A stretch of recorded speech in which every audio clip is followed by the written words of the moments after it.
Welcome back, everyone.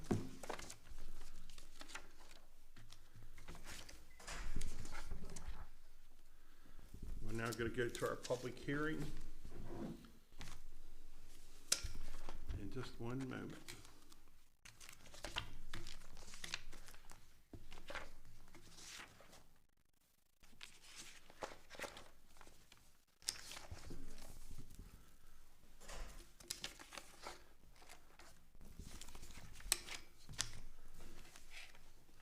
All right, welcome back. We have a public hearing today. Thank you again, Commissioners. Next on the agenda, pardon me, Susan, let me interrupt you. Next on the agenda is a public hearing concerning the expansion of the Hagerstown, Washington County Enterprise Zone. The purpose of this hearing is to hear public testimony concerning the matter. The procedure is one as follows. We will have staff introduce the matter, after which we'll be open for public comment and testimony. And I think we're going to leave the record open for at least a week for email comments because of our COVID rules. The commissioners may then discuss the issue and take any action that they deem appropriate, including adoption or rejection of the proposal, or they may take the issue under advisement and deliberate at a later date. Susan Small, would you introduce the matter? Yes, good morning again, Commissioners. Susan Small, Director of Business Development. As stated, we're here to talk about the expansion of the Hagerstown, Washington County Enterprise Zone. The request for the expansion of the Hagerstown, Washington County, Maryland Enterprise Zone, which is located partially within Washington County and the corporate boundaries of the city of Hagerstown.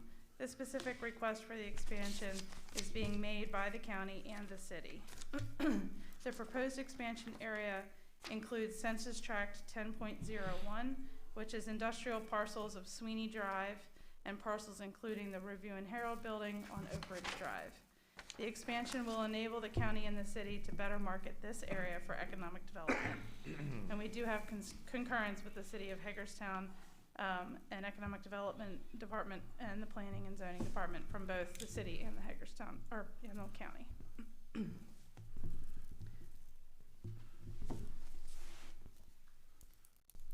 Commissioners, questions?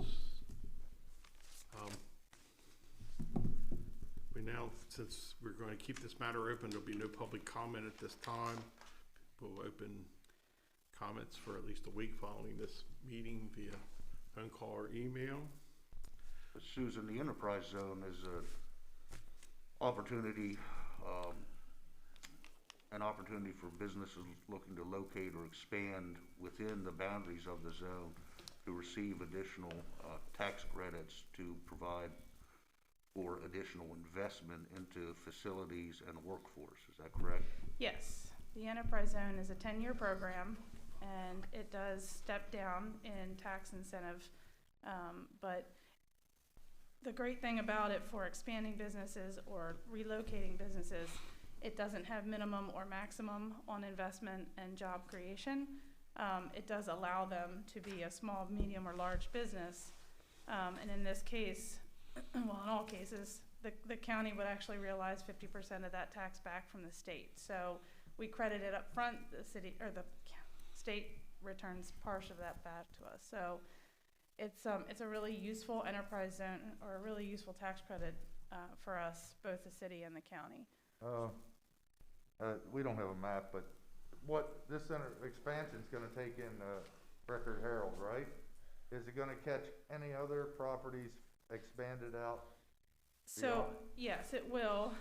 Adjacent to the Review and Herald property is a Sweeney Drive property, which is also a rail yard that consists of another less than 100 acres and I can provide you with maps. I apologize that they weren't attached. I can do that right after this meeting. I was going to say she has I the do map have right one there in front of her.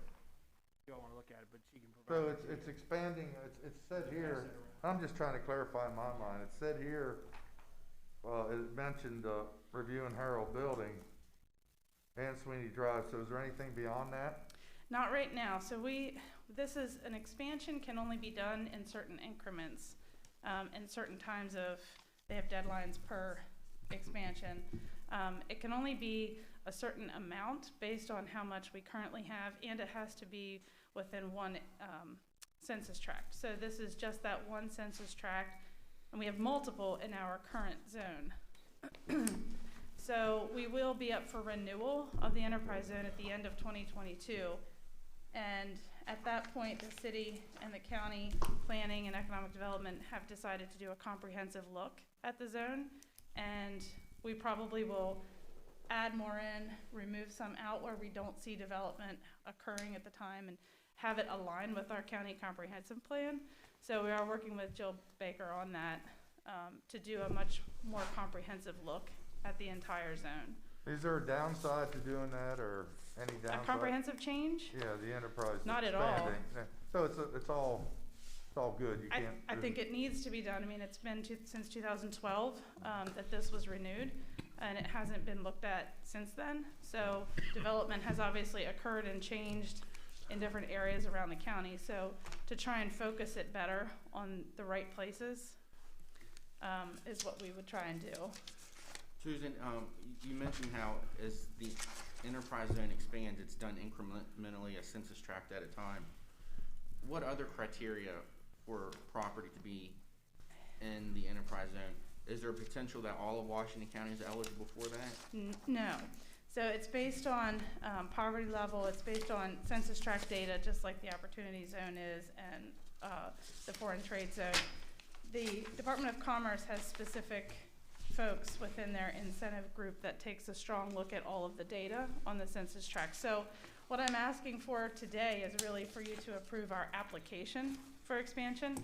We haven't been approved by the Department of Commerce to do this yet at all. They still have to review everything that we submit.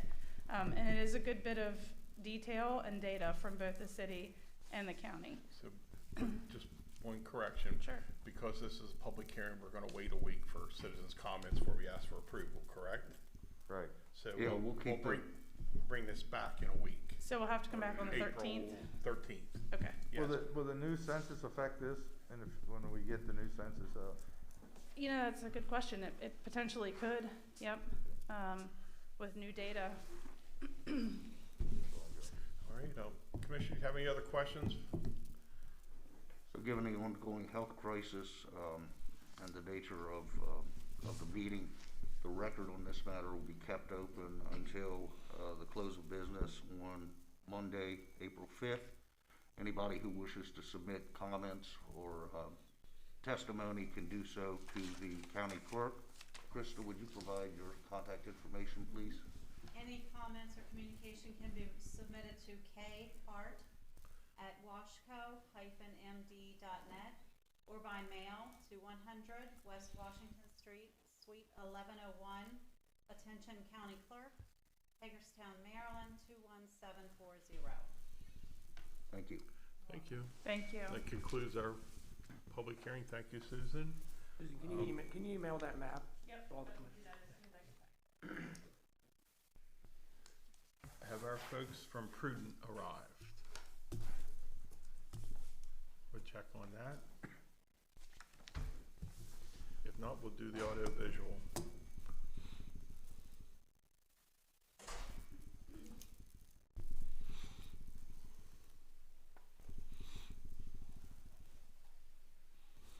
Mr. Connor, I know that Dave Hayes and Scott Hobbs are out there. Mm-hmm. For the 50 item.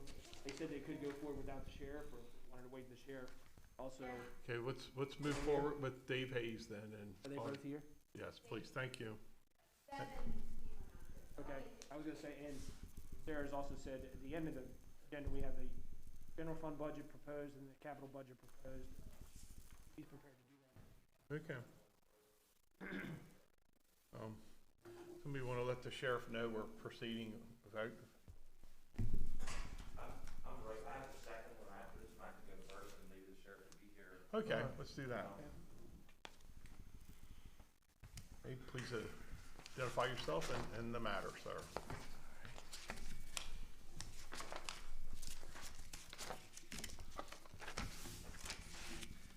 David Hayes, Director of Emergency Services, and we are here to seek approval for the commissioners relative to an additional AFG grant we'd like to submit for portable radio replacements.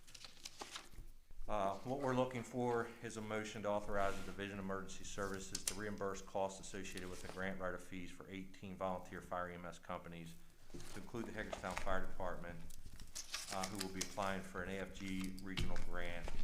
The authorization is also to include covering the 10% cost share for all participating agencies in the event of a successful AFG. You obviously can modify that motion if you choose. The volunteer fire companies, along with the Hagerstown Fire Department, are applying for an AFG grant to aid the county in the replacement of the 450 megahertz portable radios that have exceeded their manufactured recommended lifespan of 10 years. The current portable radio inventory is no longer supported by Motorola, and parts availability is limited to those in current inventories, as the parts are no longer manufactured. The Division of Emergency Services would be included in the grant application to create additional opportunity for cost savings to county budgets. If awarded, the AFG would cover 90% of the purchase costs associated with the replacement of portable radios on qualified fire and EMS apparatus. In the absence of a successful AFG, the county would have to spend in excess of $2.4 million to effect replacement of the P25 450 megahertz portable radios sometime in the next 24 to 36 months. The portable radios in question were purchased in 2005-2006. If Washington County is successful in obtaining a regional portable radio AFG, the county would benefit from future budgetary savings in excess of $2 million. It is not expected that the volunteer fire and EMS companies have sufficient funding to effect the purchase of replacement radios. The fiscal impact is $9,000 for the 18 fire and EMS companies, the volunteers, $500 for the Hagerstown Fire Department, and $500 for DES, and that can be covered through projected year-end cost savings in existing DES budgets. We have concurrences from the Chief Financial Officer. So if it wouldn't be for this grant, we'd be waiting, and it would cost us $2.4 million. Yeah, at some point, we're really beyond the life expectancy of the current radios. They're workhorses, but they are almost 15 years old. So yes, the goal with this is to try to drive additional budgetary savings to capital. Motion to approve. Second. The first and second, any further discussion? All in favor, say aye. Aye. Aye. Thank you very much. Appreciate it. Next item up.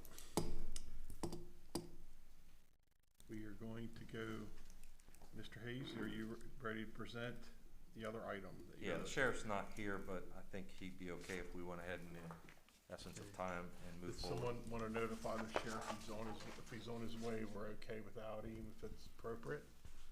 All right, please introduce yourselves in the matter. Thank you. Again, David Hayes, Director of Emergency Services.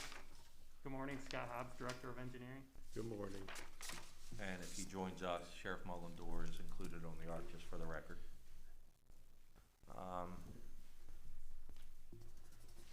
The recommended motion, discussion about capital fundraising initiative and a request to forward fund up to $1 million for acquisition of audiovisual systems and furniture for the new Public Safety Training Center.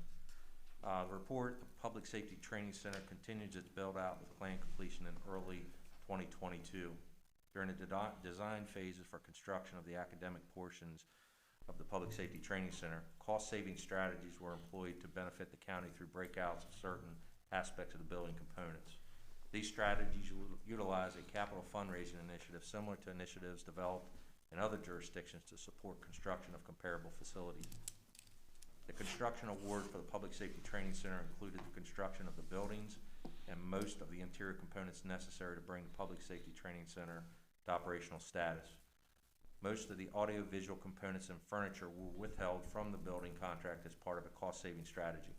This strategy was employed for three distinct reasons. Early purchase bids may not include costs for the most up-to-date technologies. Technology trends show decreases in cost as newer technologies are developed, and cost savings are captured by eliminating product markup that is normally assessed by the general contractor. Staff have developed a plan to fund audiovisual equipment and furniture through a combination of grant funding and a capital fundraising initiative involving public-private partnerships. A grant totaling of $178,822 was secured for various audiovisual equipment and furniture for use in the Emergency Operations Center, which will be located within the Public Safety Training Center, and a capital fundraising initiative planned to begin this year. If future grants and the capital fundraising initiative do not generate the remainder of the funding to pay for the audiovisual equipment and furniture, staff may request local funding in next year's budget. For the board's consideration is a request to authorize staff to proceed with a capital fundraising initiative and to forward fund an amount of up to $1 million to accommodate the construction schedule needs. And again, the fiscal impact is up to $1 million, and you will see an attachment of the donor schedule, which is a representation, as example only at this point, of what that public-private partnership and the fundraising strategy might look like. And I'll let Scott add any conversation to something I may have missed out. Or Let me ask you a quick question though. So for clarity, this is something that wasn't included in the budget for the training center. You're asking for a forward fund of $1 million, and you plan on utilizing other methods to make up that $1 million? Is that what this is all about? Okay. Grants and a fundraising effort. Yeah. We're currently on schedule to have the building completed in the spring of 2022. In the planning phase of the project, we visited various jurisdictions, and they implemented a plan with this initiative. This fundraising initiative. So we'd like to move forward with that. As Dave mentioned in the discussion, there's various cost-saving measures doing it this way, and each one of the projects will be advertised as far as the furniture and the AV and brought back to the board for a recommendation of award based on the bids that we received for this. Commissioners, comments, thoughts? So have you applied for any grants yet? The $178,000 grant was received as part of this. There's also a potential for that again this next year, and then they'll continue to see. So that $178,000 be taken off of the $1 million?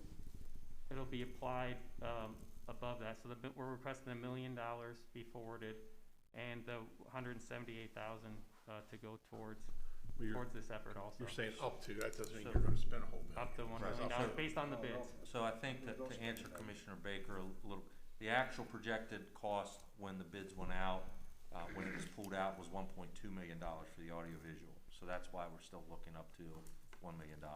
And as the bids come in, if it's less, of course, we'd request up to, that's why we're requesting up to the $1 million based on the estimates and then the bids received. How do the donations play into this? Again, this is going to offset that dollar amount? Yeah. Yes, that's the intent, is to try to raise $1 million through a capital fundraising initiative. What's your timeline for that, to kickstart, to hopefully have the funding that you need through donations only? So the goal is to get the fundraising initiative kicked off here late spring, early summer, and move that through, obviously, the completion of the center. The reason we need to forward fund this ahead of what we know as far as donations is the construction schedule needs many of these components to be included as the construction progress moves forward. So. Okay. I know I've heard from a couple families who, they feel they have about naming rights for the building itself. What's the county's position on that?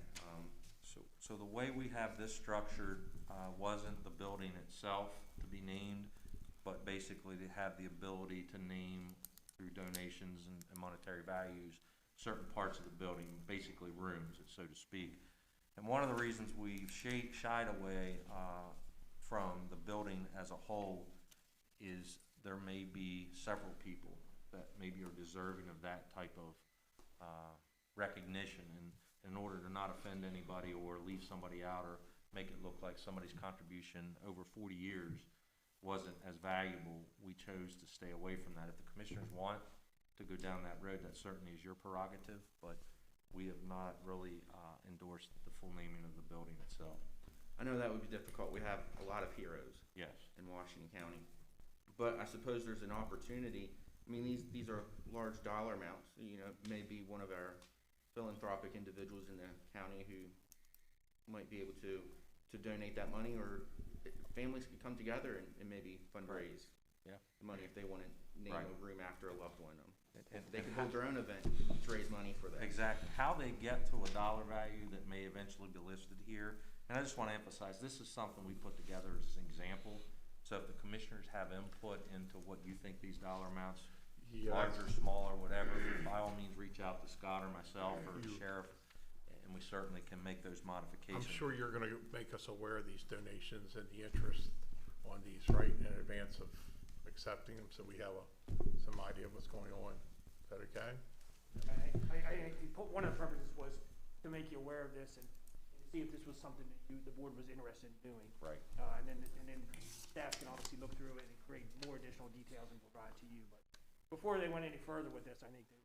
Well, I think people, do want their name on a building, and I don't like the idea of naming the building after somebody, but some integral parts of the building, like your example show, I think there's people who want their name, you know, they're vested in the community, they're vested in this cause, they're vested in training. I think you're gonna get some good response on that, and I think they like the plaque on the room. Everybody's proved that. The Maryland Theater did a good job with their donors and Yeah. representing their sponsorships. The center that resounded the most and sticks with me, and I think Scott would agree, was Chester County, PA. That's where we had saw this first, and they had a pretty notable wall and had some big dollars hanging on that wall, and it was well displayed. It was very respectful as far as the recognition of the donors, or at least whoever they were, the donation was in memory of. And this would probably be something I would expect, if you can recall the design of the Public Safety Training Center. We have a big atrium going down through the middle of it. Right. I think this wall, this donor wall, likely would reside somewhere in there, but that's yet to be decided, but that's where I would. Yeah, I would think you'd copy off some of the successful projects like the theater or the place you talked about. And yeah, I think it's a great idea, The actually. bricks at the theater are Right. the project. Yeah. I'm a brick. $1,000 a shot, bricks. Hey, Commissioners, any comments, motion to, We haven't done any naming rights on any part of the facility. No, sir. Up to this point. No. I think the road is the only thing that's named as Public Safety Drive, so it's not even named after. Right. And $1 million comes from, That was gonna be my question. $1 million, if it's a forward funding, will just basically come from reserves until we get the donation. Be replaced Right. up to the value. Of the donations and the grants that we're continuing to pursue. Right, yep, and Is there a timeline on this? to have it done, or? For the million, yes, for the million to be paid back. I'd probably have to defer to Scott on where we're gonna need that cash I up. think we foresee is trying to obtain most of the funding by the opening of the building, and then subsequently, as the Service Academy comes in and the emergency services has their training set up for the summer of next year, hopefully we'll have donations in line at that point in time. Your question is, when do we need the million though, right? Forward funded? No, when Okay. it's going to be paid. Understood. okay, I'd be okay with, you looking for a motion? I yes. think we need one, so. I'd motion to approve the forward funding of $1 million. Second. I have a first and a second. Any further discussion? All in favor, say aye. Aye. Thank you, everyone. We appreciate the support. Thank you. And if you, Could you notify the Dave sheriff that mentioned it to me the other day, I did stop by, if I come by there, I mean, the construction, that's- it's moving quickly down there, so if you get a chance to stop by. Yeah, absolutely. I just rode through and looked, and the walls are coming up, and, great, so down that way. Yeah, I just rode by. We both were, we're down Okay. Fairplay. Yeah, well, that's when I was in Fairplay, Dave said that he had stopped in, so on my way back, I stopped, and Thank you. Have our prudent folks arrived? He is not here, but Susan Buchanan is ready with, George Newman for the 1205 agenda item. Yes. Please, would you have them come in, gentlemen? We're skipping down to 12:05. Well, you redeemed yourself, you usually go on it now. yeah.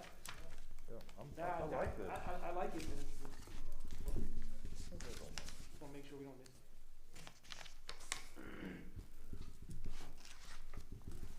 Always accusing. It's hard to tell. It is hard to tell. We looked through it every week, and there was some more time or less time. Gordy? Hey, how are you? Good. Hello, good morning still. Susan, would you please introduce yourself and your guest and the matter? Yes, Susan Buchanan, Director, Office of Grant Management. With me today is George Newman III, President and CEO of Washington County Community Action Council. We're requesting a motion to approve the resolution of support authorizing the submission of the county's application to the Emergency Rental Assistance Program funding on behalf of the Community Action Council, requesting up to $9,441,971 and accept funding as awarded. Also requesting approval to move forward with the execution of associated grant agreement with the Department of Housing and Community Development and subrecipient agreement with the Washington County Community Action Council upon a successful award of funding. The Emergency Rental Assistance Program is a federally funded program designed to assist households that are unable to pay rent and utilities. Additional funding has been provided to this program to assist households impacted by the economic disruption caused by the COVID-19 pandemic. DHCD has allocated Washington County up to the $9,441,971 of ERAP funding in FY21. These funds will be sub-granted to the Washington County Community Action Council to distribute to local households impacted by the pandemic who request assistance with their rent and utility payments. If approved today, the county will submit the application requesting the allocated funds, and upon award, enter into the subrecipient agreement with the Washington County Community Action Council. As stated, the grant will provide up to $9,441,971 for the Washington County Community Action Council, and then also the Washington County Office of Grant Management will utilize up to $10,356 of the grant funding for the cost of administering and monitoring the grant. There is no matching funds requirement associated with this grant, and I'd like to give Dory the opportunity to speak a little bit about the details of the program. Well, thank you all for the opportunity to address you. And I know many of you, and it's good to see people in person finally. CAC did not close for a day when COVID hit. I pulled my senior staff into my office and we had a discussion. Some wanted to close for a couple weeks and see what happens, and others just wanted to figure out how we were going to adapt and continue to provide services. So we basically just changed our model of how we provided services, but we have continued to provide every service to the community throughout the entire COVID period. Transportation is still running the Hopewell Express 24/7. Actually added an additional bus during the peak times to kind of reduce the number of riders on each bus. We're also providing a shuttle for homeless folks that test positive for COVID to leave Meredith and go to a location for isolation. And our energy department has processed 4,400 applications so far, and there's still the final quarter of that program for this year. That exceeds the total number of applications that were processed last year. We've seen a lot of new clients that have never needed our services before have found themselves because of loss of income, a parent having to stay home with a child that's homeschooling, or jobs being terminated in general. They had their budgets based on 2 incomes, now they're down to 1 income. So we've seen an increase in our energy. Our food pantry served 3,769 households last year with 94,225 pounds of food, which is a high for us. And our housing staff has processed 816 households for assistance, and that's actual assistance provided. To date, it's over $1 million. It's hard to give you an actual figure because it literally changes every day. We're still getting applications every day for folks that are behind on their rent and are looking to get caught up. I mention all of that because I know this grant at $9.4 million is a lot of money. We're already administering many COVID grants through the federal and state governments. We fully intend to staff up with this application. This will go through, as Susan mentioned, through September of 2022, and then there is actually ERAP 2 that will be coming out that will go through 2025.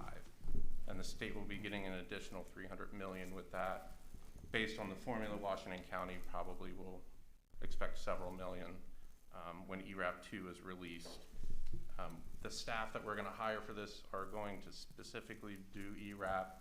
So when we start to get the number of applications that we anticipate, we will be able to process those and turn them around and get landlords paid, property management companies paid as quickly as possible. Currently, it's usually a 3 to 4 day turnaround. With the eviction moratorium being extended yesterday through June, that's certainly going to impact the number of applications we get. We're going to do a lot of outreach, a lot of education for renters and property managers, for landlords. We never thought we would have this kind of money, but there are restrictions with it.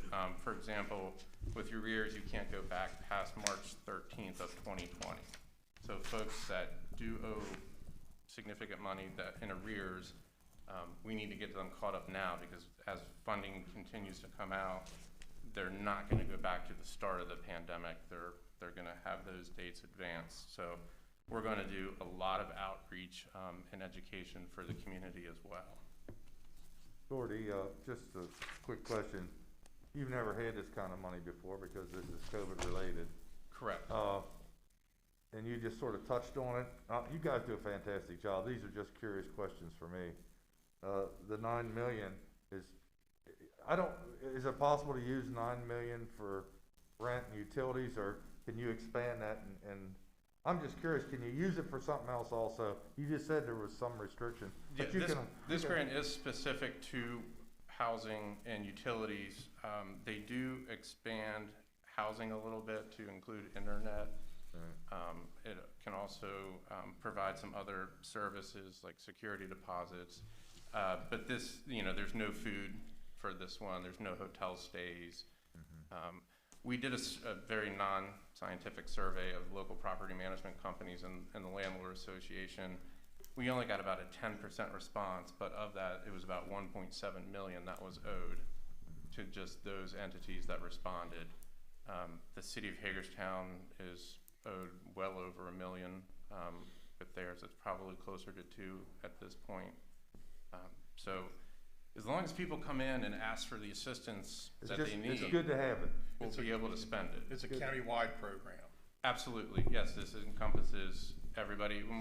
We have partners not only in the greater Hagerstown area, but we work with organizations in Hancock and other parts of the county that we're going to do outreach to them as well. So if there's an issue with being able to have their residents get in, we can go to them, or we can provide transportation, just so that, yes, this is a county-wide, and priority is given to 80% or below area median income. Does this just go to tenants and which is great, and landlords who are getting killed probably? Does it go to it's not eligible for homeowners who are in foreclosure or owing money to the bank, which is also the landlord? Unfortunately, at this point, it is not. Okay. There's actually a document that the U.S. Treasury put out. It's 10 riveting pages of questions and answers. Are payments direct to the landlord if owed, or how would that work? Yes, payments are made directly to the landlord. Okay. The tenant will provide their income to make sure they qualify.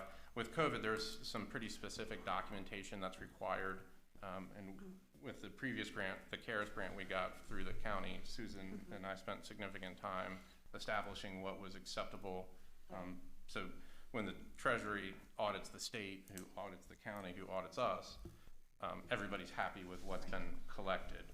Gordy, correct me if I'm wrong, but the some of the earlier COVID relief money we got couldn't be used to pay utilities if that utility was owned by like a government entity, like the Correct. Hagerstown City Light Department or County Water Sewer.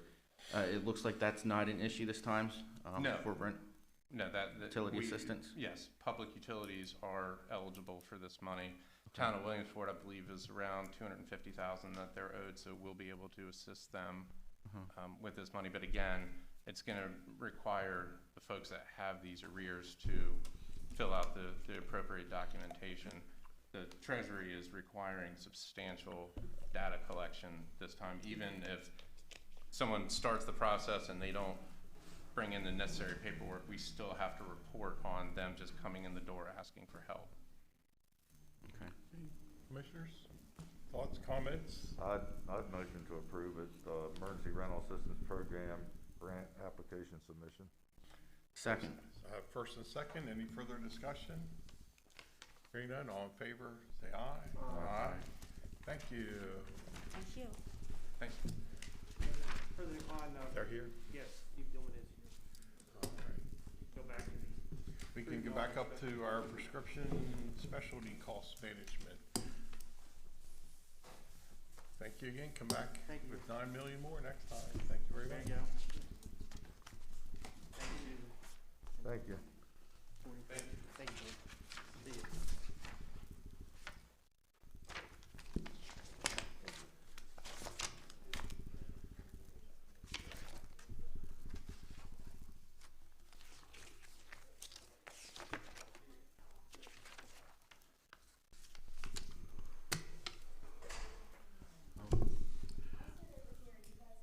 Welcome, everybody.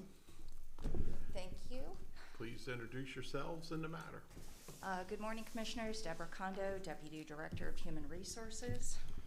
And I'm Steve Dillman with CBIZ. I'm a benefits consultant to the county. Sarah Greaves, Chief Financial Officer. For the record, I'm going to abstain from any conversation. I'm on some specialty medicines, and I don't have any appearance that I'm in favor or against. So I will direct the meeting, but I will have no comment. Thank you. Please move forward. Commissioners, we'd like to present to you information on Prudent RX, which is a specialty cost management. This is being presented by myself, Steve Dillman of CBIZ, and Sarah Greaves, CFO. We would like to present to you a PowerPoint slide presenting information on our membership, those members that participate in our health insurance, as well as the utilization of prescription services. We do currently have 3 tiers of copays. Generic prescriptions are $15, name brand are $35, and specialty drugs are $50. The Prudent RX Specialty Cost Management Program would provide cost savings for specialty prescriptions. There are currently 39 members who utilize specialty prescriptions. The county spent $1,536,897 towards specialty medications from January 1st, 2020 through December 31st of 2020. The employee's member cost was $8,375. Implementing the Prudent RX copay program will have a projected savings for Washington County government of $185,984. The program saves both the employee and the employer out-of-pocket expenses. Steve, if you would. So the Prudent RX program is relatively new, and part of the challenge that we have in the benefit world is that specialty drugs, the cost is continuing to increase. That's a good thing because these drugs are life-saving in some cases and life-changing. So there's a very positive thing. But to Deb's point, you spent last year $1.6 million on specialty meds. This is a program, Prudent RX is a program that essentially they would take over managing the prescription. The manufacturers of these prescriptions have many programs, coupons and discounts and so on, that can be accessed. And so in order to incentivize employees to do that, there's a couple things we would need to do to the plan. So for all specialty meds, we would need to separate into a new tier. So if you are one of these 39 employees last year, we don't know who the folks will be next year, but chances are a lot of those folks, these are ongoing meds, that they would need to agree to participate in the Prudent RX program, and their copay would go from $50 to 30% of the cost of the drug. So if it's a $1,000 drug, their deductible or their copay would be $300, but only if they don't agree to participate in Prudent RX. As long as they agree, then there is no copay, it's zero. So this program would save the employee all their copays, whether it's 30% or even $50 per script, wouldn't cost them anything. And then what it saves the county, our projection is that it would save the county roughly $185,000 next year in savings. The employees would save what Deb had said was last year, their cost was about $8,300. So the employees would save, the county would save. The catch to it is they have to participate in Prudent RX. Prudent RX is part of CVS Aetna, so all these scripts would have to be filled through the CVS program for it to be covered. And I think that was, and that's essentially what's expected of the employees.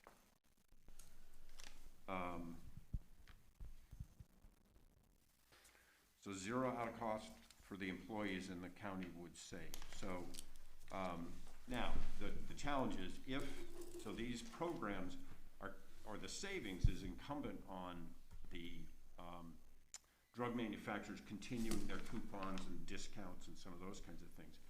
If, for example, a specialty drug does not offer any savings anymore, that would be a drug that probably down the road would come off of the list, and then that employee would not be penalized. They would just go back to a $50 copay for that med and go forward. So there really is not, and Prudent RX takes care of most of all the paperwork for employees. So the employee really doesn't get any, there's no administrative hassle really for the employees other than having to enroll. One question, go back to the 30%, when would that happen?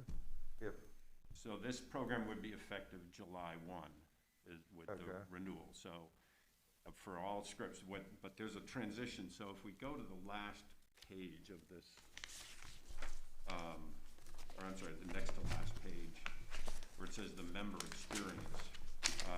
This is the transitional period. So for 60 to 90 days prior to go live, and so that's why they need to get approval for the program now in advance of July 1, so that they can do all the communication to the members and so on.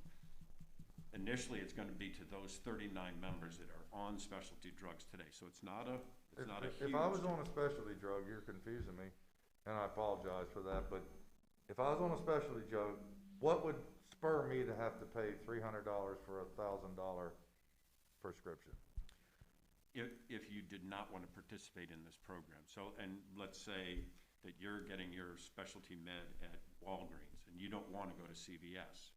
Okay, but this program is again, because the insurance carrier for the county is CVS Aetna, they're managing this drug program, so that what they're saying is, because the way this program works, it's only through CVS. So if I didn't participate, I couldn't come back to the county and say, I want my $50 deductible. No. I'd be paying $300 for $1,000. Correct. I guess I just got to hear how much of a hardship is to participate. Correct. Okay. And that's part of it. I mean, this is the forcing mechanism to get folks to participate. I mean, we could waive the 30%, but then very few people would participate. So in order to drive the $185,000 of savings for the county, there's got to be somewhat of a forcing mechanism to the employee that says, you're going to need to participate in this, or it's going to cost you 30%. Got it. And in order for an employee to participate, their cost is $8,375 a year. Is that the employee cost or the county cost? So the $8,300 was what so the 39 people last year that were getting these meds, their copay costs for those prescriptions, all those 39 people combined, I think there were 347 prescriptions actually. Their cost to get those scripts filled was $8,300. What we're suggesting with this program is, as long as everyone participates, that number goes to zero, so that none of the employees would pay anything towards their cost. The drugs would be free. Okay.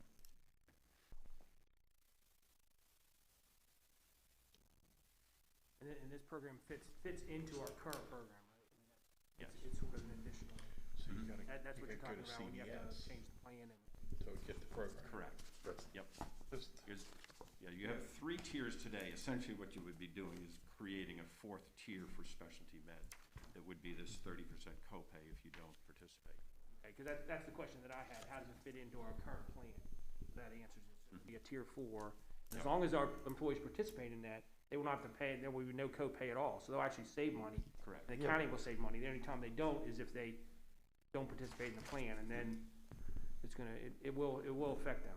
Did I hear how we have to participate though if you're on a specialty drug? Did you say that already? You What do you have to do, what do I have to do to be the- So considered if you- participant? Right, if he's a participant and he takes his prescription to CVS what- and they what say, has to oh, it's happen? gonna be $500, what does he do? What does he do? So what's going to happen is because we can identify the folks today that are on specialty meds. And so Aetna will reach out to those folks to start that process of educating them and explaining what the program is and get them, and you as the patient would have to agree, yes, I'll participate in the program.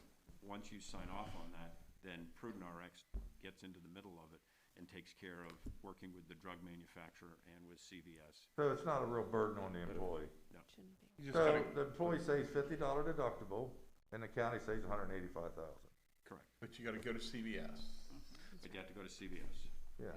Right. So, and if I'm a new, if I go to the doctor and he prescribes me specialty medication, I mean, we're gonna have to obviously educate our employees as to that, because I may just go to Walgreens like I normally do, or any other, pharmacy. Then I guess, how would I know? I would only know that when they told me I owed $300 or whatever the amount is. Typically, with these drugs, again, because they're so expensive, typically there's a pre-approval process, so that prescription would go to Aetna and they would need to approve it. But that flags it of, wait, there's a specialty med, let's reach out to this person, explain what the program is, get them to participate, and then they take it from there. Okay, I mean, that's what I was hoping you would say, because, I'd like our employees to not be blindsided by that they're doing the pre-approval process, Aetna reaches out to them, and then they can have an opportunity to sign up for the program. So basically, again, I'm that guy with a $3,000 prescription of some type. Is there any circumstance, if I'm willing, all of a sudden I get it yesterday, doctor says you gotta take this, any loophole that would cost me 10% of that, which is $3,000 or whatever? No, I mean, and typically these drugs are, the vast majority of them are injectables, so you're going to the doctor to have these things taken care of and so on, so I mean, there wouldn't be any responsibility by the employee.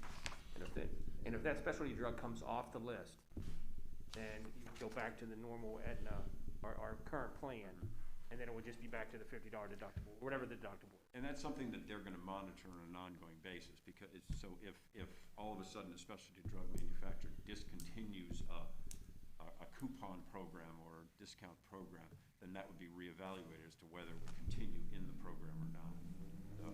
But to this point in time, I mean, it's been, it's growing, and the drug manufacturers are expanding these programs, not reducing. It's not reduced. Okay, thank you. I have a question about, in the slides, I guess it doesn't matter which one, but you have it broken down by the drug class and the estimated savings for that individual who utilizes that particular type of drug. For transplant-related drugs, is that a cost increase to the employee? Estimated savings, it's negative 1,425. So would those individuals see a higher price? And the savings is just averaged out? I would have to check on the transplant one, but it shouldn't. Yeah, for whatever reason with that drug, it may actually cost more. There would be more. I don't know. We'd have to double check that one. Okay. Commissioner, mind if I ask one question? Oh, you go ahead. You're going to a doctor for the first time, and you're filling out those forms, and it says pharmacy of choice. You'll want to put CVS, correct? Yes. Not the pharmacy in your hometown to be part of the plan.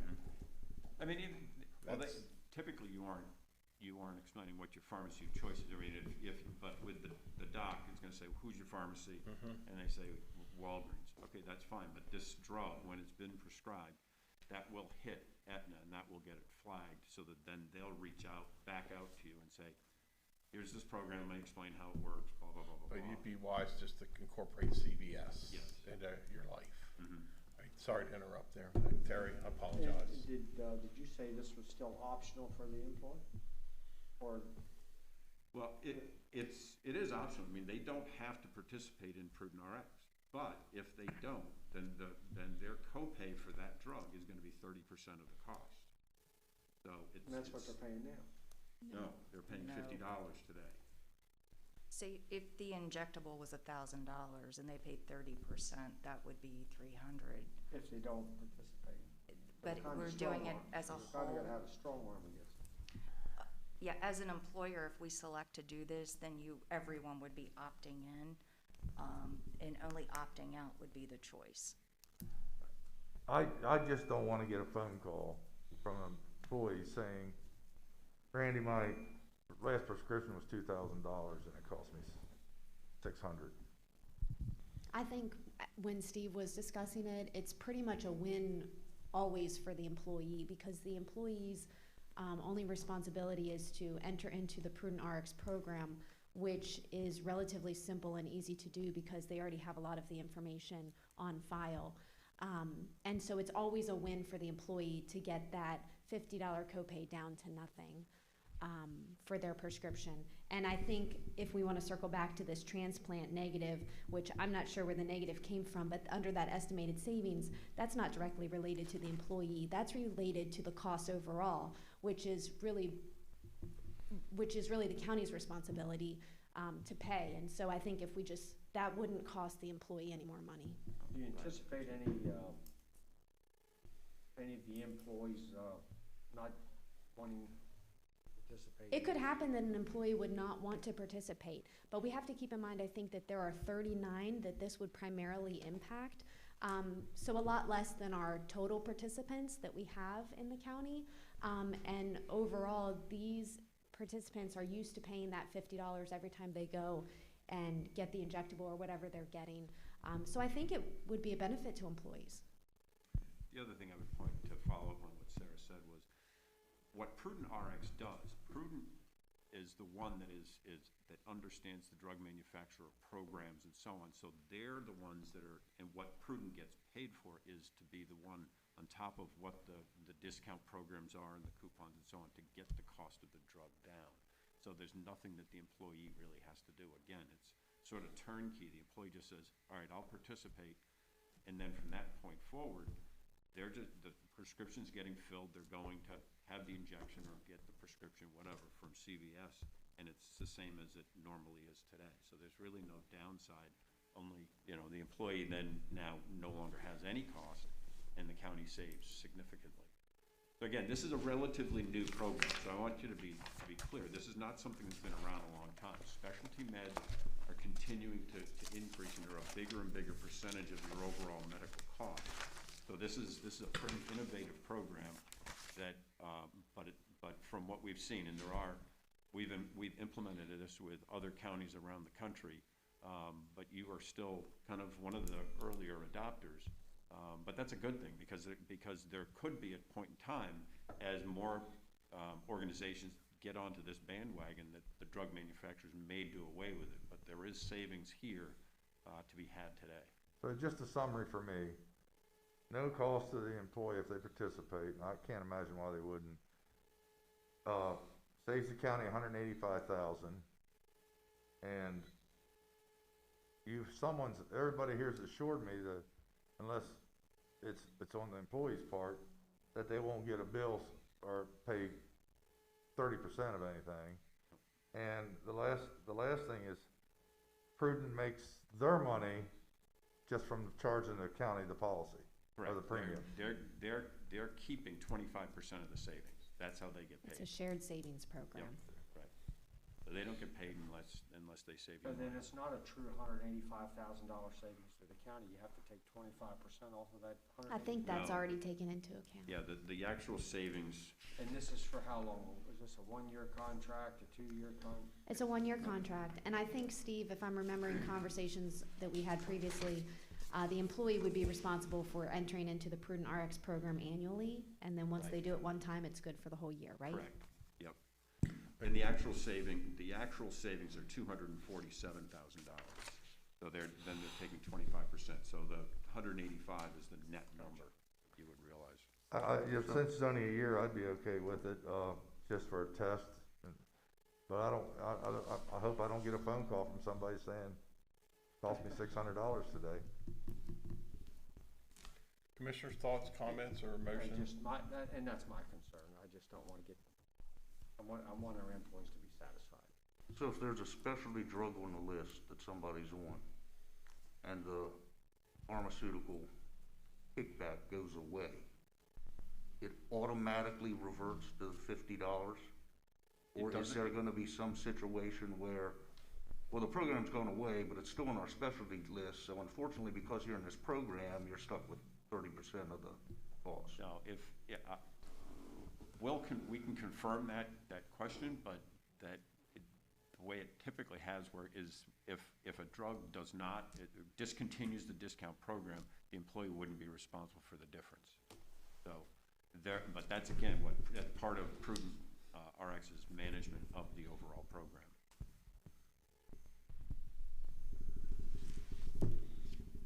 Commissioners' thoughts? Motion to approve? Motion to approve. Second. Have first and a second, and for the record, I'm going to abstain. All in favor, say aye. Aye. 3-0. Thank you. Thank you. Appreciate it. Thank you for coming in. Next is our 12:10 agenda item. I believe, if I'm correct, following our schedule today would be the high-intensity drug trafficking, Sergeant John Martin and Allison.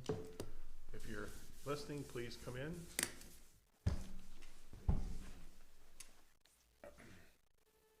Thank you, folks, for wiping down.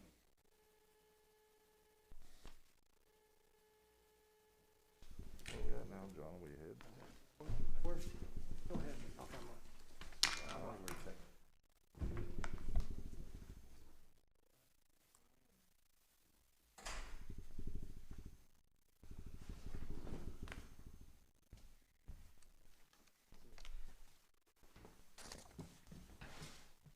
Good morning, almost. Good afternoon. Please introduce yourself and the matter. Allison Hartshorn, Grant Manager, Office of Grant Management. Sergeant John Martin, the Sheriff's Office, Director of the Narcotics Task Force. Here before you this morning, Commissioners, for our yearly HIDA grant. It's the High Intensity Drug Trafficking Grant. It's a grant that reimburses for up to 3 deputies assigned to the Narcotics Task Force and overtime funds in the amount of $8,935 per agent is what it's capped at. It's a yearly grant we've been getting since 2016.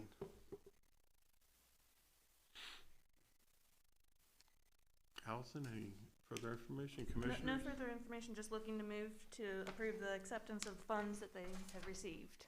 Motion to approve. So I have a first. Is there a second? Second. Yes. Any further discussion? Hearing none, all in favor say aye. Aye. Aye. Thank you very much. Thank you. Thanks. Are the overdoses up in Washington County, or? This year so far, we're actually down a little bit, but I'd say that the end of last year they were high, but we're coming down a little bit. Good. Thank you, sir. Next up, I think we're waiting on Eric to join Yep, he's in, out in the okay? lobby. So wait a moment for his arrival.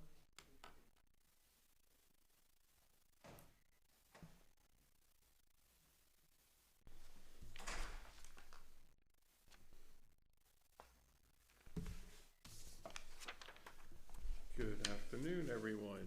Please introduce yourselves and the matter. Allison Hartshorn, Grant Manager, Office of Grant Management, and joining me. Eric Hodge, Emergency Management Specialist. Today we're here to to recommend a motion to approve the submission of fiscal year 22 State Homeland Security Grant to the Maryland Emergency Management Agency in the amount of $175,792 and accept funding as awarded. Pardon me, I'm gonna put on the necessities. The State Homeland Security Grant Program is administered by the Federal Emergency Management Agency and passes through the State Emergency Management Agency to be distributed to local jurisdictions. The program is intended to enhance and maintain current Homeland Security initiatives as they pertain to prevention, preparedness, response, recovery, and mitigation.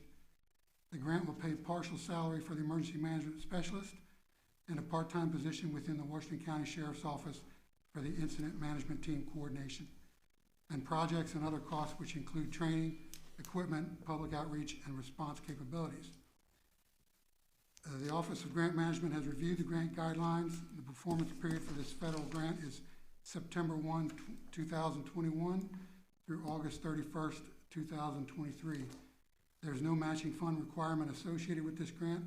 However, at least 25% of the grant funds must be spent on law enforcement related tasks or equipment.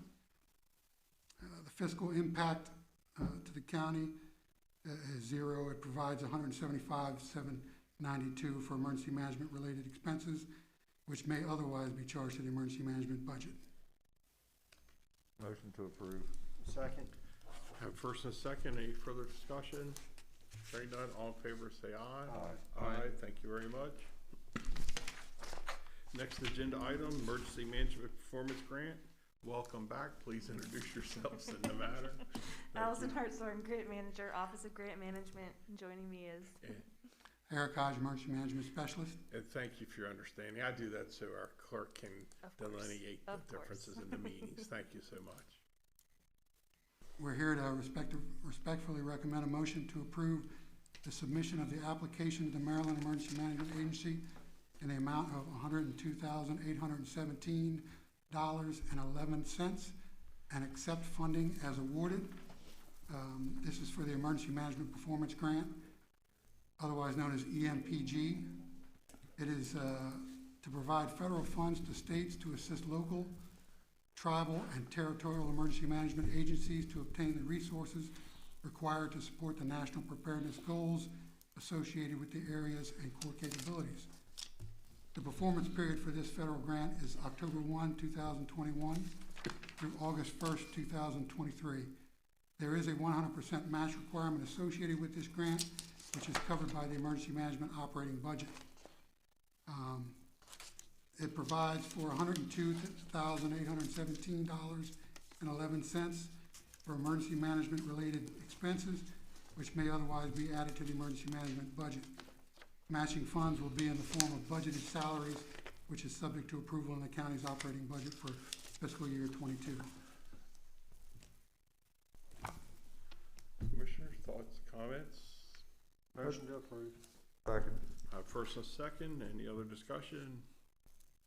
All in favor, say aye. Aye. Aye, thank you very much. Thank you. Thank you.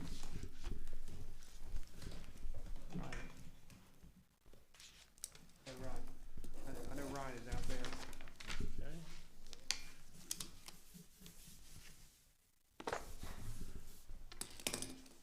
Thank you, folks. Tom Brown, I haven't seen you for a while.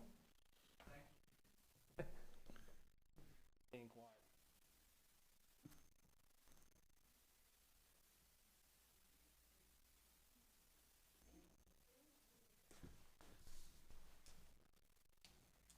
Hey, I know Ryan was there, I saw him. Gentlemen, good afternoon. Please introduce yourselves in the matter, please. Andrew Eshelman, Director of Public Works. Ryan Crabtree, Black Rock Golf Course Manager. We're here to present the proposed FY22 budget for the Black Rock Golf Course. The Black Rock Golf Course provides 18 holes of quality golf to the residents of Washington County and surrounding areas. We operate several leagues. We're going to host 54 tournaments and fundraising events for community organizations. We also host the Public Schools Varsity Golf League and recreational clinics. The Black Rock Golf Course is organized under the Parks and Recreation Department and directly managed by the golf course manager, which is Ryan, and a golf course superintendent. And the Black Rock Golf Course is overseen by an advisory board of directors. In 2019, we started to see our rounds of golf increase and play exploded once the course was allowed to reopen in May of 2020. That trend remained strong through 2020, a total of 23,000 rounds of golf in FY 2020. In FY 21, we've seen the demand continue and already have done 22,000 rounds of golf in anticipation that we may experience a dip in play once people begin traveling more or returning to a more rigid work schedule. However, we did project approximately 18,000 more in golf revenues compared to FY 21. So when we look at our overall budget, on the revenue side, the primary revenue streams for the golf course, the primary one being the green fees and the associated cart rentals. We also have pro shop sales, restaurant sales, and then the difference between the revenue and expenses comes from the county's general fund. In total, the golf course budget increased over FY21 by $22,790, or just under 2%, and that increase is primarily the result of a proposed step and cost of living adjustment. As far as the expense side, those are divided up into the general operations, clubhouse operations, course maintenance, and the restaurant operations. So when we look at the general operations, that mostly covers the overhead for the insurance, the liabilities, utilities, office supplies, and the overall change there was about $3,400, which was primarily due to an adjustment in $3,890 for unemployment compensation.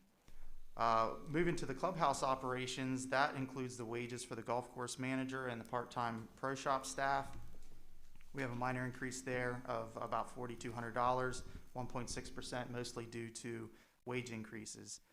The largest area is the maintenance side, which includes the full-time and part-time wages for the costs associated with the equipment and course maintenance, and there we have an increase of about $18,000, or 2.5%. The last area is the restaurant, which includes wages for part-time staff and the cost of the food and beverage sold. And I think it was here last week we talked about the restaurant operation. Since COVID, the full restaurant has been closed, and the sales in the past year have mostly included the prepackaged snacks and beverages.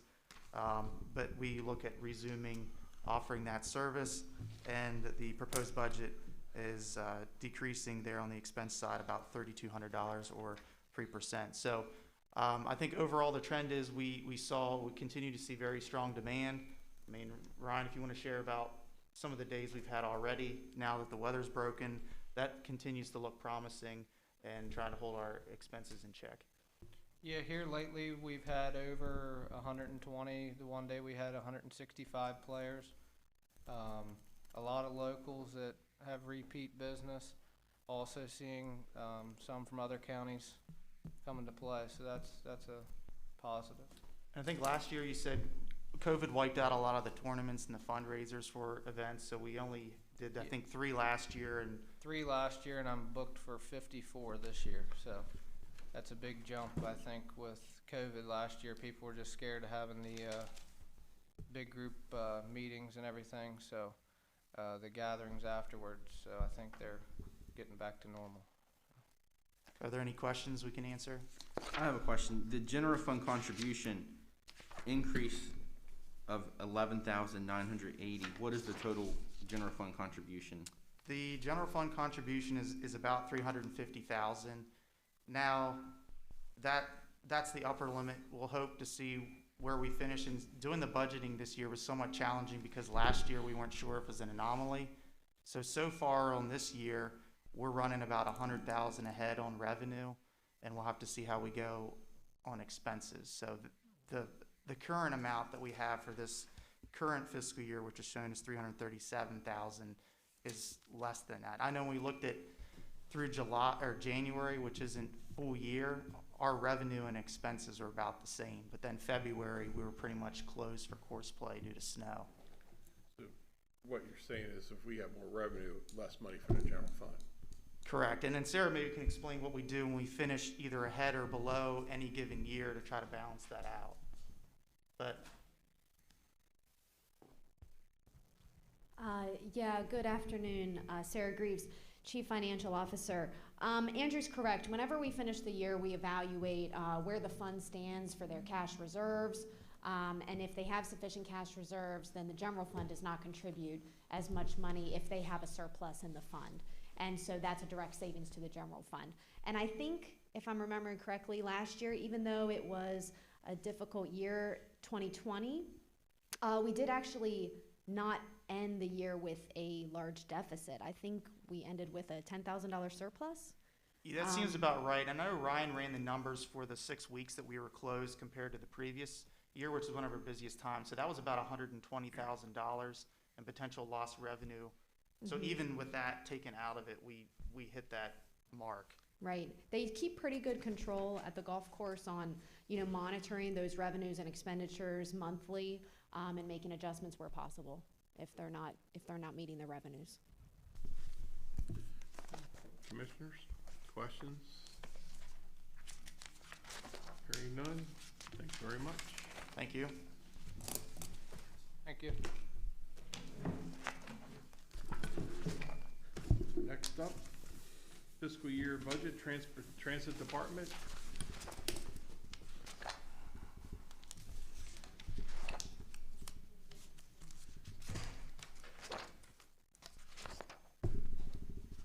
Gentlemen, good afternoon. Good Please afternoon. introduce yourselves Good afternoon. and the matter. Andrew Eshelman, Director of Public Works. Kevin Cerrone, Director of Washington County Transit. Before we start today with the review of the budget, I would just like to take an opportunity to take a minute just to give you all a synopsis of what we've been doing the past year in transit with regards to COVID and the impacts that maybe it's had on the transit system and the public. Right off the bat, I would say we have fared extremely well. A year ago, we took a hit. Ridership dropped 70% almost instantly. At that time, we did cut back service somewhat, Monday through Friday, 6 a.m. to 6 p.m. We discontinued operating on Saturdays. Staff went to an every other day work period from like April, May, June. The weekend after July 4th, staff came back full, and our transit services went back to full schedule also. Proud to say two things today. One, we are running at about 70% ridership of where we were pre-COVID. We expect it to hover there until some more things open, businesses get back to normal. We've kind of plateaued out at the 70% mark. COVID-wise, virus-wise, not a single employee has had a positive COVID test. With our ridership, we have not had any reports of our fixed route ridership having any positive tests. Now, of course, we don't know that for sure, but nothing's really came back to us. We've taken precautions from day one, PPE for drivers, whether it's disinfectant wipes, gloves, masks, shields. Of course, riders still have to wear masks as part of the state mandate on public transit.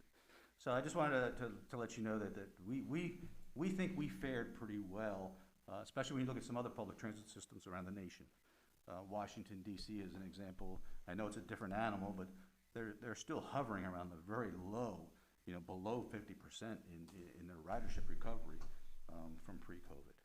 So, just to let you know that we're doing the best we can. We think we're doing okay.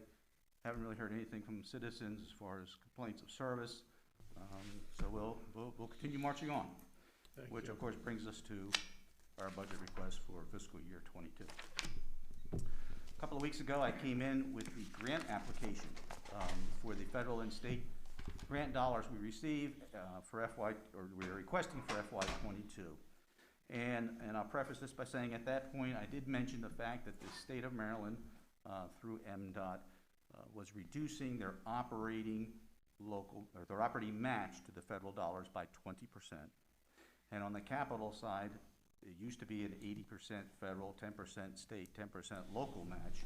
It is now coming back to us as 80% Fed, 20% local.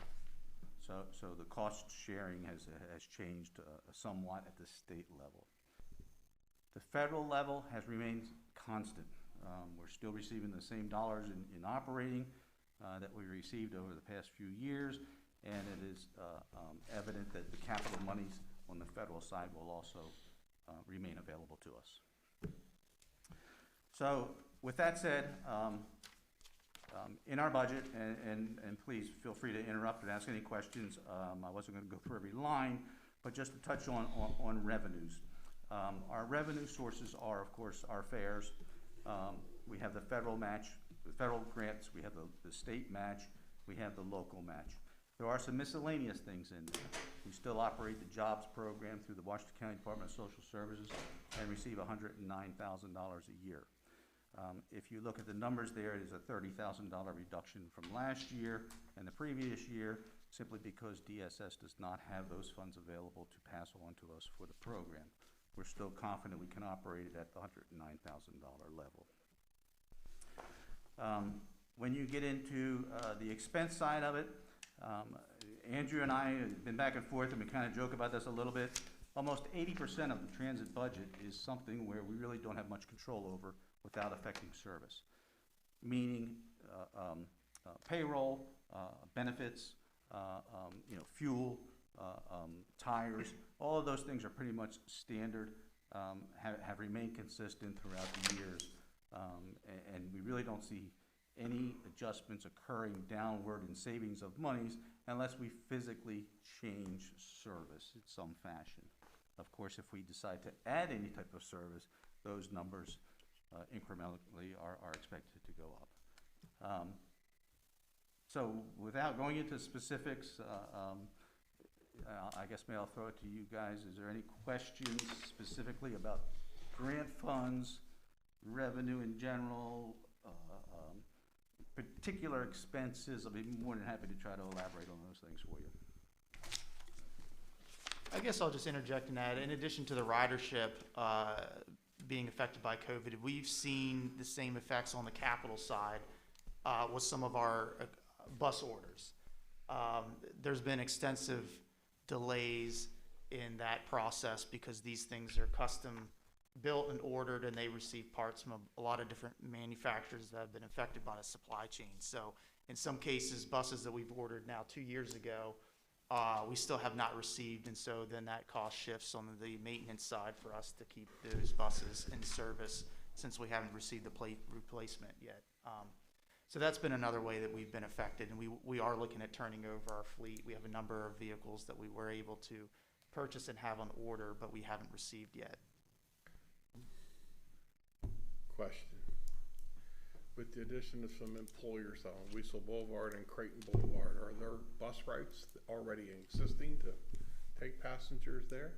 Creighton, we pass by both on Morgan's Avenue and we go to Morgansville then and then come back Showalter Road, so we're actually able to hit both ends of There are Creighton stops Boulevard. included there for that? Yes. And then Vazel Boulevard, we don't quite go down as far as the location of the new Amazon distribution center. We haven't heard from them yet, so there is a possibility we could extend if there was a request to do so. Okay, thank you. Commissioners, any other comments, questions? Hearing none, thank you very much. All right, thank you. Thank you.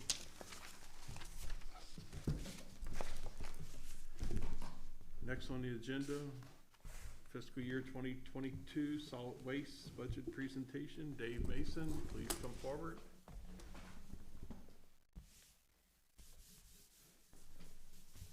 Thank you, gentlemen.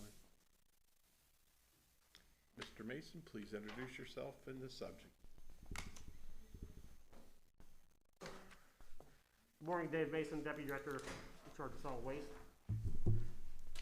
Presenting to you today is the budget for Department of Solid Waste. So as far as the revenues go, we're showing modest increases. Permit fees staying pretty steady with a almost 4% increase in the tipping fees across the scales. A slight decrease in the general fund appropriation, given overall increase. As far as departments for expenditures, majority of the expenses are due to the COLA and step increase, with a slight increase for new lease agreements, leachate treatment, and some maintenance issues. Are there any questions at this time? What's the percent increase? Overall? Yeah. Yeah, 2.71% overall. Got a question for you. We still have a contract with the school board or the city of Hagerstown hauling solid waste to our facility? The school board had their contract renewed, or put out their contract, I believe, a year ago, and it's Republic Services, which we are now getting that trash. That's coming to our landfill now? Yes, but the city of Hagerstown is still Waste Management, they're still going to Pennsylvania. Excuse me? They're still going to Pennsylvania with Waste Management. Okay. Yes. What's the length of that contract for the city for that?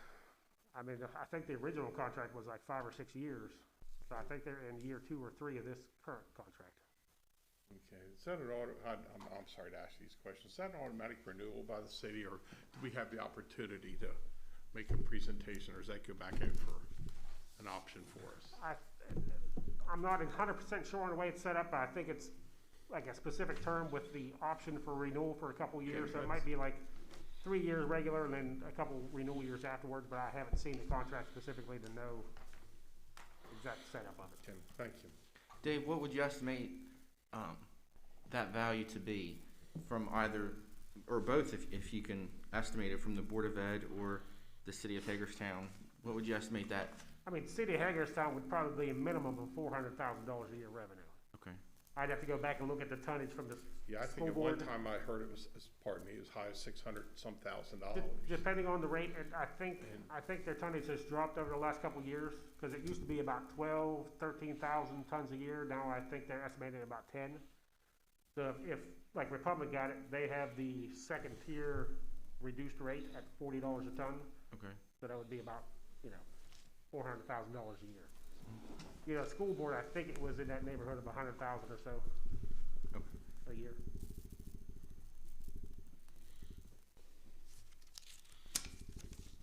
Please continue. Anything else? No, that's all I have. I mean, Commissioners, any other questions for now? Thank you very much. All right, thank you, sir.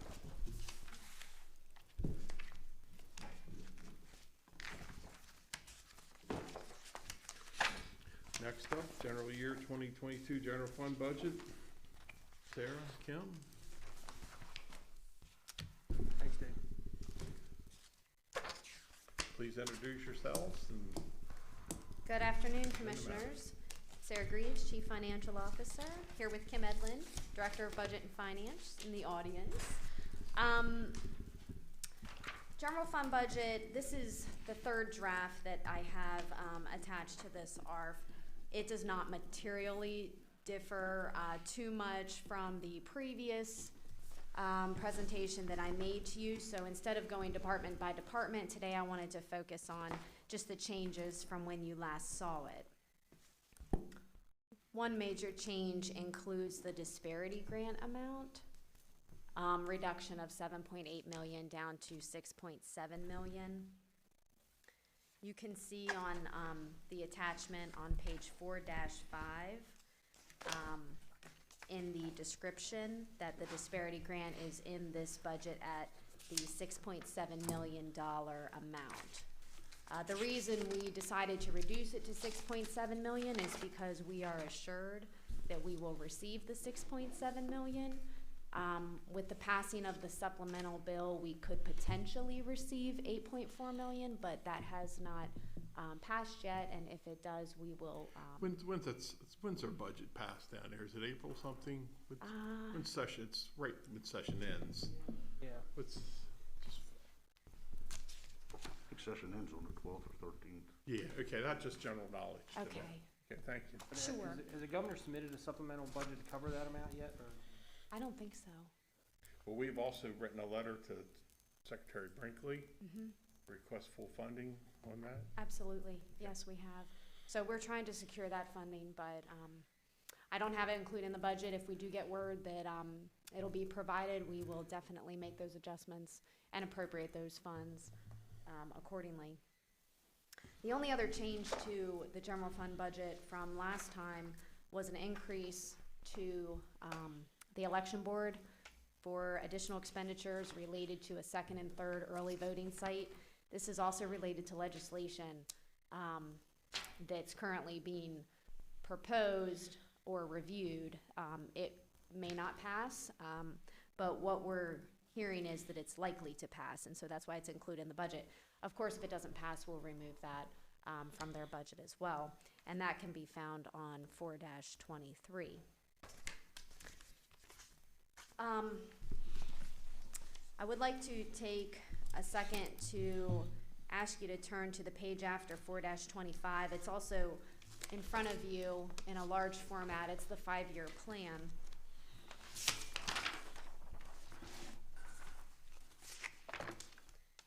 This is the it's 4-25 is the last page of the general fund expenditures, and it's the next page. It's unfortunately not numbered, but it's also, commissioners, in a large format at your desks. I printed one for you earlier today. Just wanted to bring this to your attention. So as you can see, under fiscal year 22, using the updated disparity amount number, if your eyes can fall to the bottom of the page, you see $2,692,215. That is the amount that we have available in 22 for a one-time allocation for either a capital or a one-time expenditure.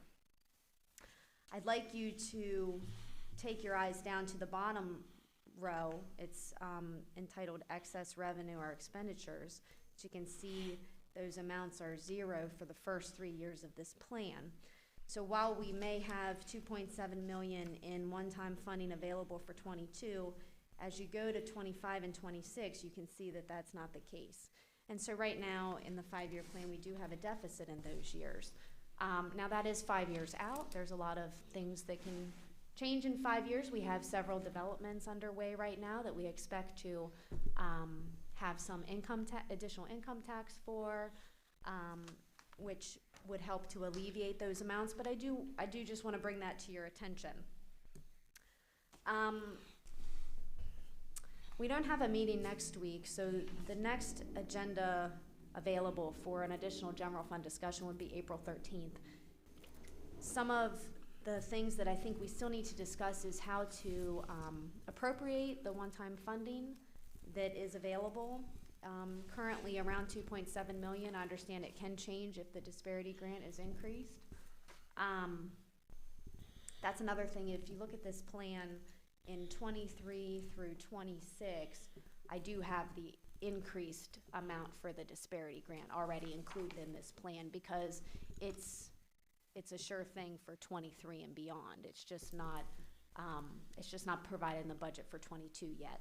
So that's something to keep in mind as well. But I would like to, if the commissioners are not ready to decide today, some conversation and discussion related to the one-time funding, whether it be an appropriation to capital, pension, outside agency capital needs, including the Board of Ed, or additional COF funding. I think we're going to hear more about that maybe in the coming weeks as well. And there are other outside agency one-time requests to be considered as well. So just hopefully on April 13th, we can discuss that further and determine how to appropriate those funds. I can't present a final budget for a public hearing without having the answers to some of those questions. I think you provided the commissioners with some possibilities. I'd have, for those yes, funds. I think for you consideration. have those. Yeah, resend that. That was in an email, correct? Absolutely, yeah, I can Resend that. resend it. Sure. Did one of your proposals put some in their pension? Wasn't that for? Yes, one of the options was to add additional funding to the pension. Another option was Board of Ed capital. Another option was outside agency one-time requests, COF funding. We already did COF funding, didn't we? Well, we did, we don't know the amount though, and so I think I think it was up to 100,000. Up to 100,000. And so whatever is appropriated from that would come off of this amount. I know that through talking with some of the outside agencies, the Free Library came in and they discussed an amount needed for IT infrastructure. The museum has a need for some ground repair and correction from some condensation related to their HVAC system. Soil Conservation's interested in a copier scanner for their large documents, and I know the Humane Society had a presentation and they mentioned a new field service truck in that. So I mean, those are some of the other needs that are out there. Sarah, the museum's HVA system is relatively new. Is it by any chance the issue they're having under warranty? Or? I don't think so, and they would be better to answer, but it sounded to me when they were talking to me that it was an issue with the ground outside, so it's not actually, I don't think it's an issue with the system, right? Okay. Yeah. And let's not forget the taxpayer, they have a need for less taxes also. I know everybody has needs, but our taxpayers, our working people need some help too. You know, one of the things I brought up earlier, and I haven't talked to the individual commissioners yet, but I'd like to see if we can qualify some special economic incentive for those two communities. I haven't really spoke to you guys about it, but if we could have any of that money targeted Hancock and Cascade for incentives to create job opportunities to keep those schools filled up there, I'd like to consider that. But pardon me, I haven't really discussed it too much with any of you, so I'm not asking for a decision today. But if I'd like that to be an agenda item. Yeah, I think because if we can, like we're saying, those schools closed, it affects all of our communities, not just those two. With the additional funding being suggested or being proposed to the Board of Ed over and above maintenance of effort, that's not something we're required to do. I understand there's a benefit for the Board of Ed if we do approve that. I suppose that's money that could be used for other projects as well. And you gave us a laundry list of needs in the county, areas in the county where we could put that funding to. Could you maybe add that dollar amount to there as well, so we understand that dollar value to the county and how else it could be used for us? Portmore County project, I'm sorry. So I guess what I'm saying, the what I don't know if this is the correct term for it, but your dollar amount is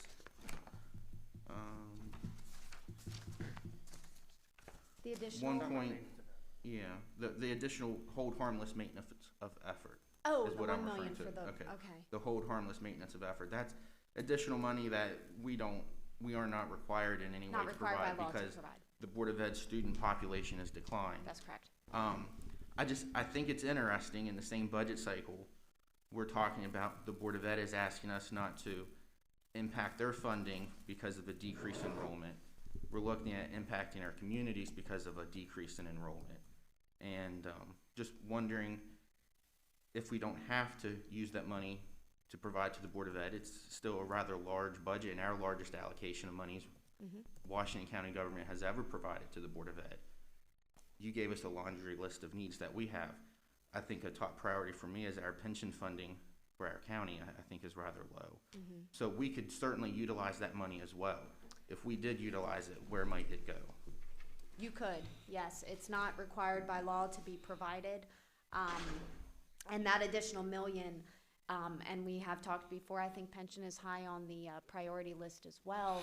Any infusion of contribution that we can make now starts to accrue investment earnings right now. And so the faster we can get it into the fund, the better, and the more impactful it will be.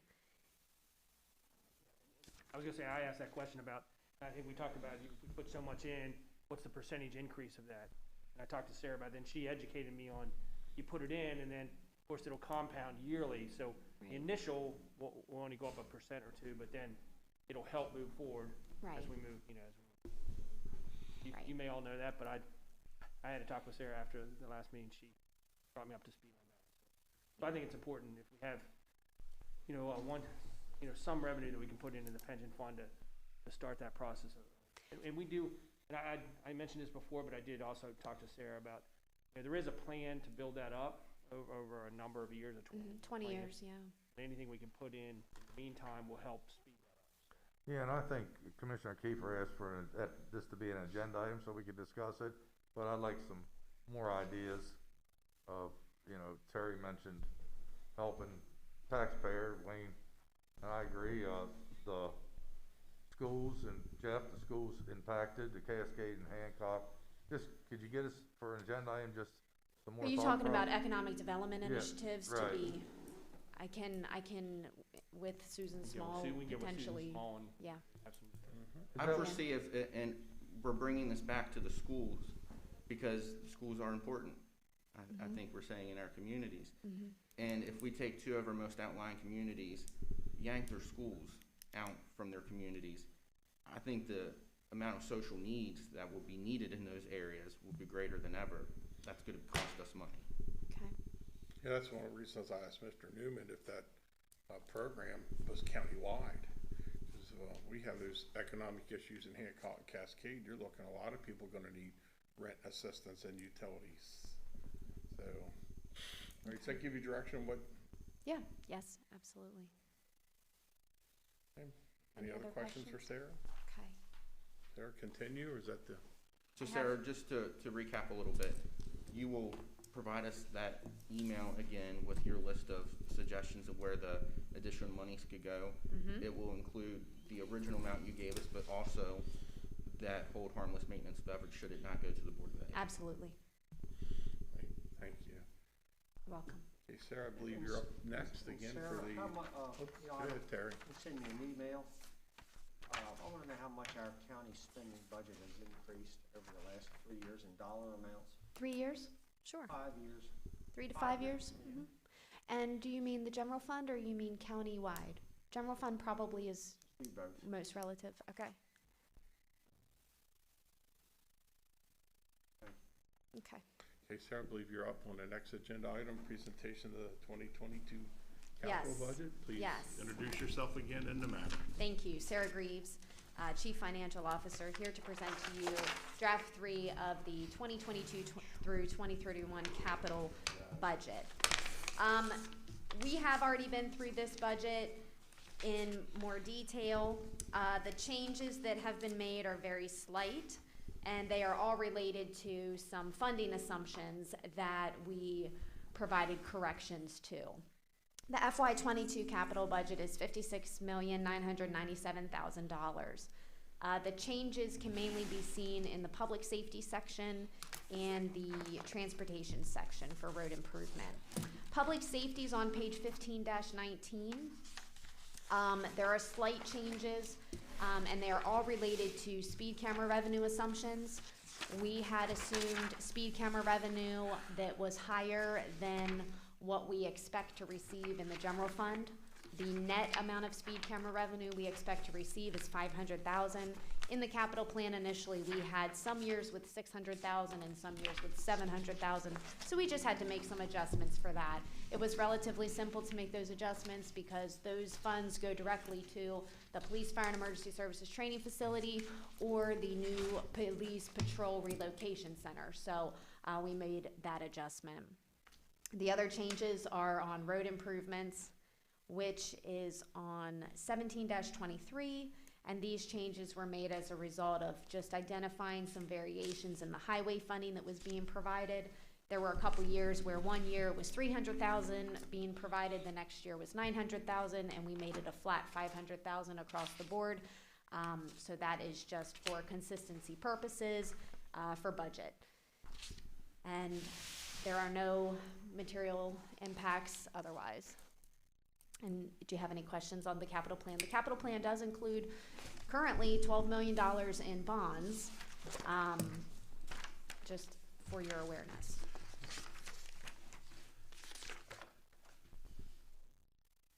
Is there a list of those top projects that equal 12 million on here? For the bonds? Yeah. Bond projects, a lot of the projects that we use bonds on are road infrastructure projects and school projects. Some of the projects in the capital plan cannot use bonds. So we have needs like vehicles, we have needs with our parks, And we have other match requirements with like airport and transit funds. And so some of these projects, they can't use bond money because you have to meet certain requirements. But I don't have that in front of me, but I can certainly email that to you, the projects that are being funded with bonds. Yes, I like. Absolutely. I like to see that, thank you.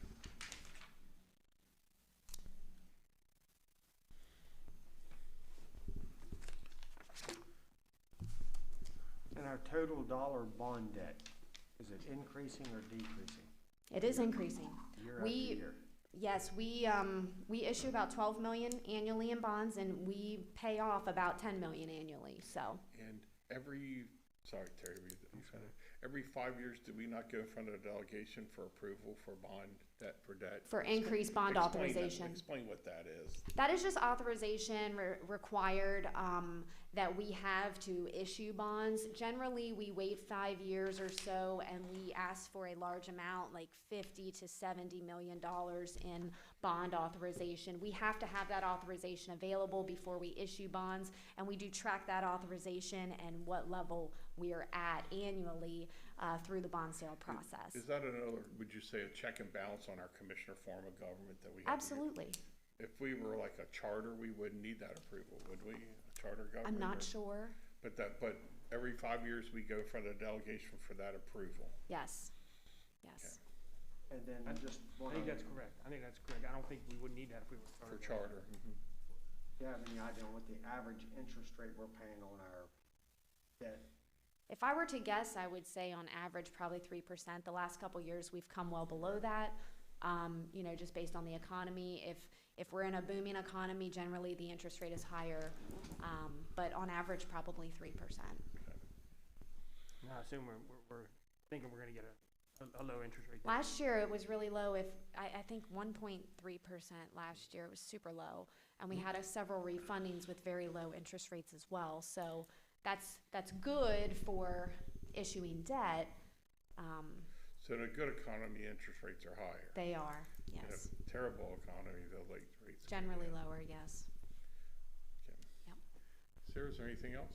Nothing from me. If you Commissioners, guys. any other questions? Sarah, I'm not sure if Commissioner Baker asked for this or not. Are you going to prepare a graph for us of our outstanding bond debt year by year over the last couple of years? Is that something you can do for us? Absolutely, Also? I can do that. Yep, no Thank problem. Outstanding debt? Mhm. Mm-hmm. And do you want that by general fund or all funds, or both? However you can present it to us. Okay. Both if The 12 possible. million that we talk about generally in the capital plan is related to general fund because we also issue other self-supporting bonds for water and sewer and solid waste. But I can probably Maybe you easily can provide it incorporate that both ways. both into the same graph. Yeah, I think so. Thank you. Sure. Okay, commissioners, anything else for Sarah? Thank you very much. Thank you very much. That seems to be everything on our agenda. Have I missed something? If not, I entertain a motion to go into closed session. Motion to I go- move to go into closed session.